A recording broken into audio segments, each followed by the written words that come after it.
Hello everybody, how are you guys? We're continuing our video series of Columbus, Ohio communities, and right now we're covering the southern portion of the city. We talked about Obetz yesterday, fascinating.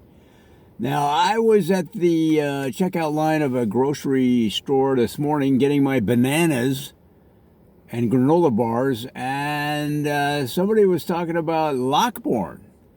So I said, all right, we'll do a video on Lockbourne. Now, guys, it's not Lockbourne. It's like Lockbourne as in born identity. Bourne, Lockbourne, all one word.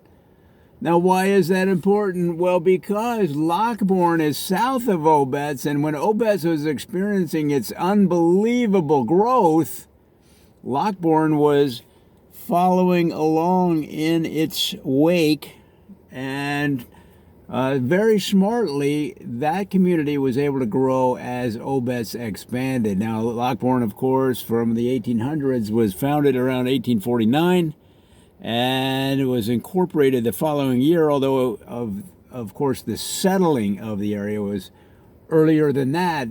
Lockbourne was known for the locks that separate the various lakes and rivers in the region. The Ohio topography through there has a number of elevation changes, and the settlers in those days really had a hard time going from one lake to another, one river to another, without encountering waterfalls, dangerous rapids. And so a series of locks, much like you might see in the Panama Canal, were installed in 1865, and hence the name Lockbourne, because that's where a lot of the waterway lock system was developed, was right here in Ohio.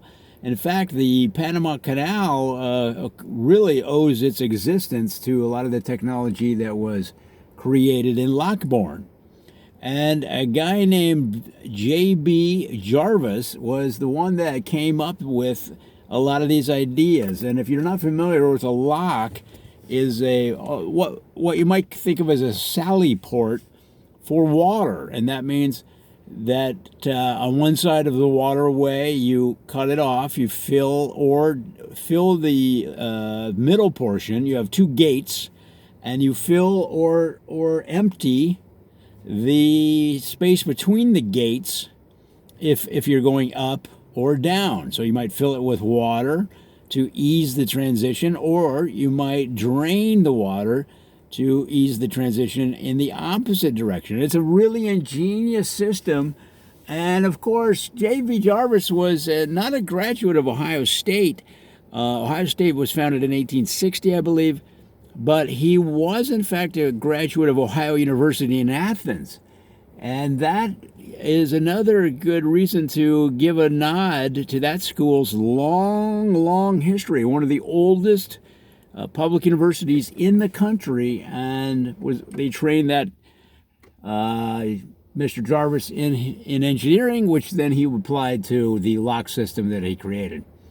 So Lockbourne is really a linchpin in maritime travel, and you could say helped accelerate the settlement of the world as explorers and scientists and settlers sought ways to go, rather than around continents, to go through them. And isn't that kind of an American theme, is that we don't just go around problems, we figure out ways to go right through them.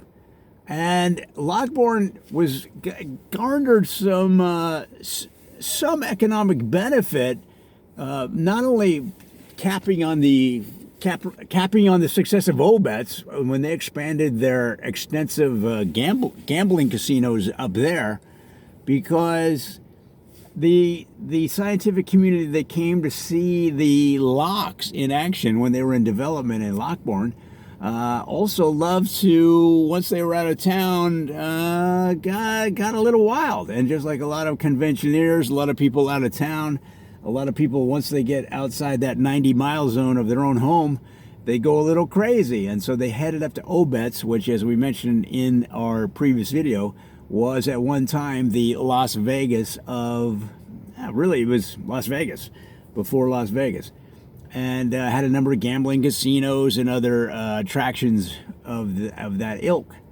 So they kind of worked hand in hand, because you had Lockbourne bringing in scientists, bringing in people of intellect, right, and business, all revolving around the evolving lock system, all revolving around the evolving lock system that was developed in Lockbourne by Jarvis and his cohorts. And then you had Obetz, which was the Las Vegas of the 1800s, which offered the nightlife that they sought as well. Because once they got outside of Philadelphia or Maine or Des Moines, wherever it was, and got into the craziness of the Obetz nightlife, then, well, let's just say what happened in Obetz stayed in Obetz. And so really Lockbourne is claim to fame is the lock system, and you can still see the original locks that separate the waterways just north of town there, or running alongside the town, and just northwest of the town, all along Scioto River Road and all along there. They're still in South London, that kind of area.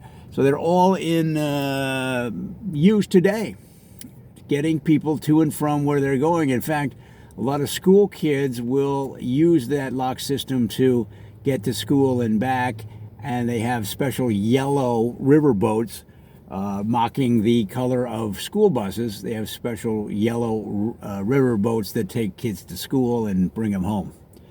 So guys, an amazing town, another interesting story. Now, I learned this from a person that I met at the Kroger's who was in the same line as me as I was getting my bananas and granola bars. I don't know that it's necessarily true. It's just something that I heard from a local. I assume they're local. She had on a shirt that said South London or Bust, and her hat had stitching along the top that said Lockbourne Eagles. So I assume she's part of the Eagles Club of that community. I don't know. But, well, hey, if you know better, give us a call, give us a shout out on the Tweeter machine. Look us up on the Googler, and hey, get involved. We're all sharing information here. We're building a community. And this has been another Joe Ditzel parody. Come on back for more. We've got a lot more to go.